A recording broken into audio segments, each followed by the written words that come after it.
Hello, I'm Jinx. Welcome to Anyland. In this video I want to show off some advanced lighting techniques that some of us have been using almost exclusively to good effect. A while ago, Nebula CN had posted on the forums about an idea, and I kicked myself because I knew it intrinsically and I hadn't thought about an applied application for it, and he put it out there, and as soon as I could I tested it, confirmed it worked.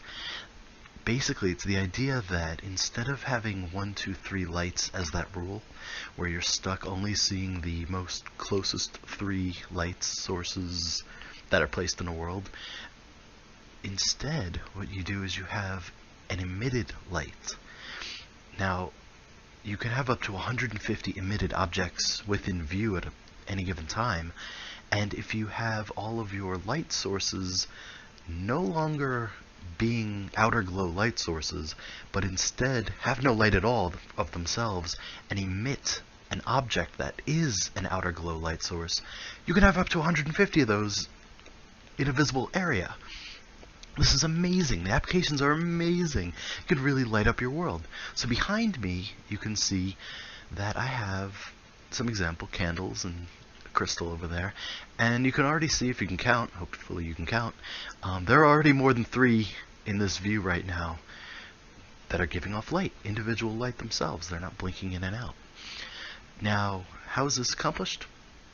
Basically, you create a thing, and that thing has a glow to it, an outer glow, so it is a light source, and then you save that in your inventory, and then you create another thing that's going to be like your candle or your lamp or whatever it's going to be, and then you have a part in that which emits this thing, this glowing thing, and then you just have it on a 2-state loop where it emits, and then after 30 seconds it emits it again, because after 30 seconds, you know, is the despawn rate or timer, so the emitted object will naturally despawn, so you just replace it. So let me show you here some of what's going on here. So as you can see, I have a yellow candle, a green glowing candle, a pink glowing candle, a purple crystal, you'll see that later. The soft torch light you can just kind of barely see, and then this one's giving off blue, which you can see a lot more. It's brighter, intentionally brighter. Maybe I'll show off why a little later. So each one of these objects has something inside of it that it's giving off to do that light. So I'll show you. If I move this candle, for example, you're going to see the ball that is giving off the light, and then when I place it, it's actually going to, or when I move it and it stops, it's going to emit another one, because that's back to step 1 and I've moved it while and changed things. So if I do this, you can see that's what's giving off the light. It's emitting from in there, and when I let go of this, I can't see because that's too bright, but it's created another one. There, see, and it created another one.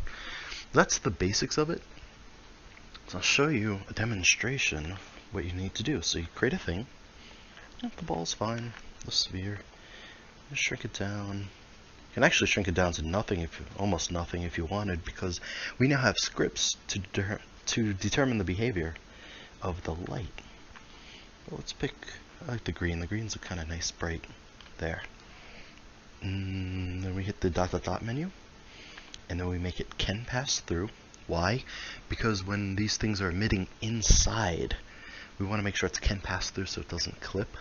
If it clips, then it runs the risk of either blasting off when the collision detection decides to do something with physics, or you'll get like a as it continuously clips. And then I always do float when thrown, so that's good.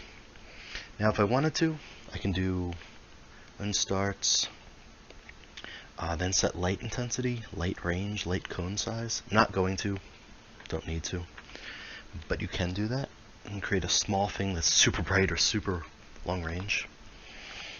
Okay, so create thing, we're gonna do, let's do, I don't know, pyramid. Gonna make it a largish pyramid. Snap angles. So I say it like so, and I'm gonna give it a too dark, right? Yeah, sure. A little reflective, gray, kind of metal look. So that's great. Okay, it's not obviously giving off light, and I didn't tell it to. So what we're going to do is I'm going to grab any old shape, it doesn't matter what shape, but I am going to test to make sure I know which way it's emitting. Okay, so it'll emit up when we do this, relative to how I placed it. Remember, that's just a trick that I use sometimes. Cool, okay, so we've got that. Let's move this out of the way, right? And put you there. So, how's this going to work? When starts, then emit a gravity-free thing. That thing is the light I just made, great, with 0. Gravity-free so that it just floats there.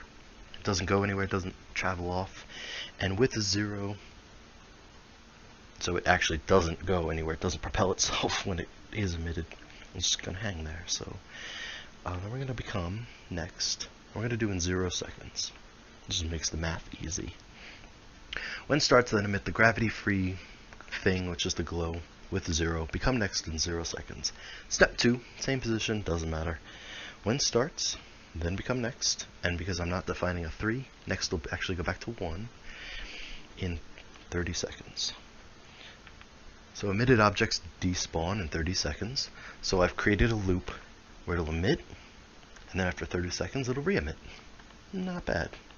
Great. The other thing you can do is if you context laser that, hit the dot dot dot and go to the last page. Invisible when done. Doesn't matter, I'm going to have this hidden inside the inverted pyramid. But omit auto sounds. I'm going to keep that on just so you hear it. But normally when I've done these candles and all of this jazz, I keep auto sounds off so you don't hear that whoosh every 30 seconds. So we're cool with that, great. And I just hit undo so it goes back there.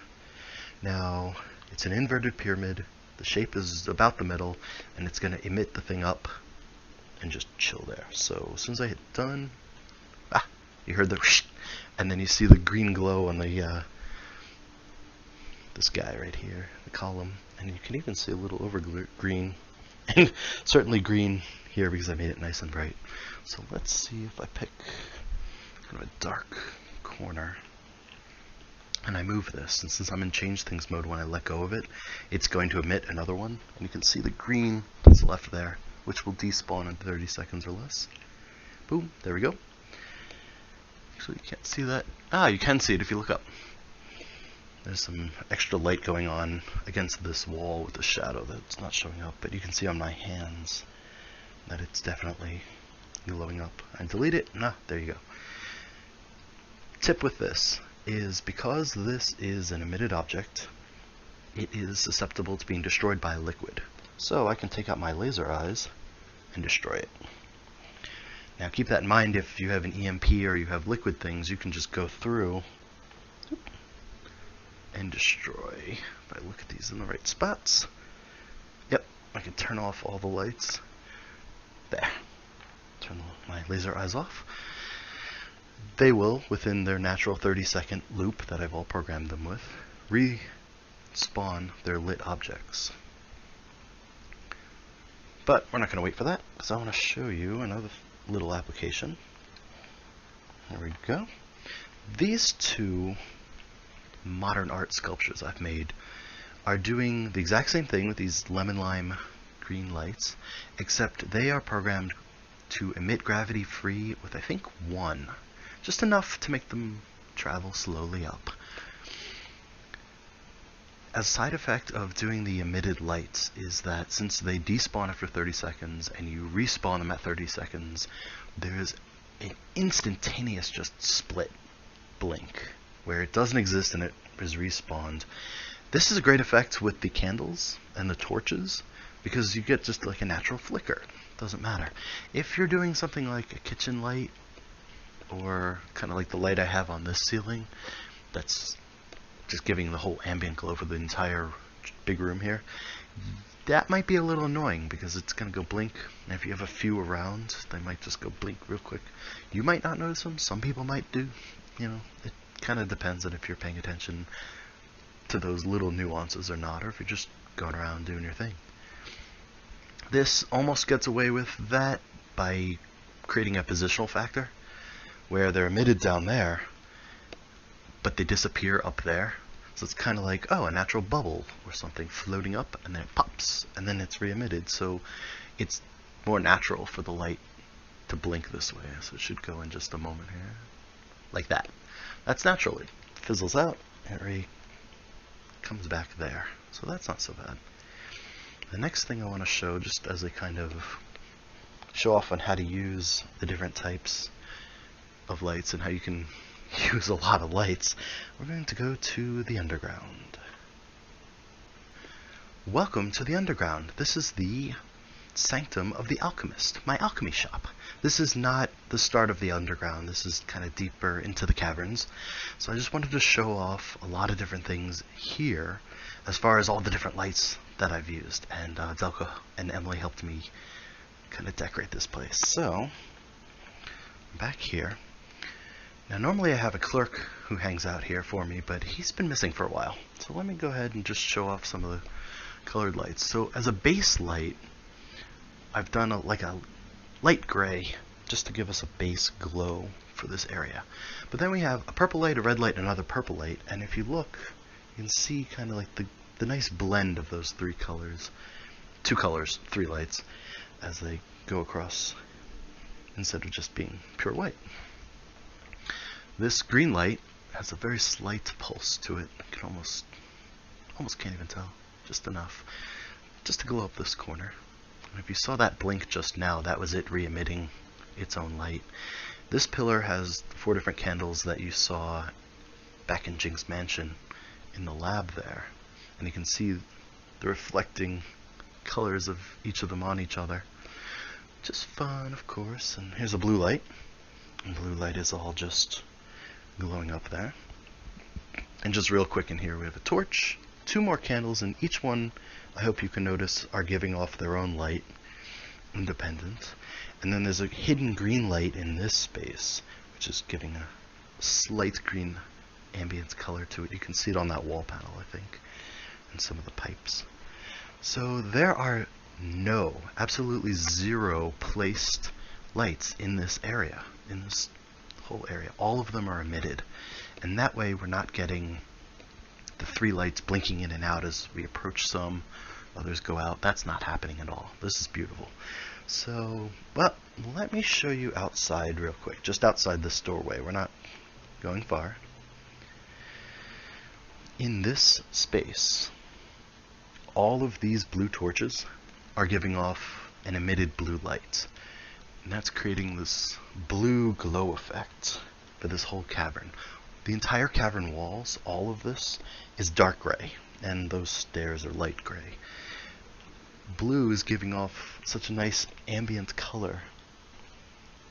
It's tinting, almost tinting your vision like a filter. Now there is one placed light. If we look over here, it's just up top there. It's just enough to give an ambient color and light up the slime pool there. And you can see over in the distance there are 2 torches, orange ones, that are giving off a yellow-orange light themselves. And you can kind of see over there around the cave there's a candle sitting there. It's just popping it out. And you can see this is another one, completely separate, that's giving off its own glow effect. And you notice how none of these lights are blinking in and out. They're all creating their own glow. And that's because each one of them is emitted and kind of hijacking or hacking past the 1, 2, 3 placed lights limit, which is fun, very useful. The point of this level, the underground, is that it's always underground all time. So we were able to turn the sun down to night and then black. So there's absolutely no ambient world light at all. Everything that's lit up is lit up by either a placed light, or what we've been doing are these beautiful, beautiful emitted lights. So I hope you find that helpful, interesting, all that good stuff. And yeah, use it, light up your world, go nuts with it. No more limits, right?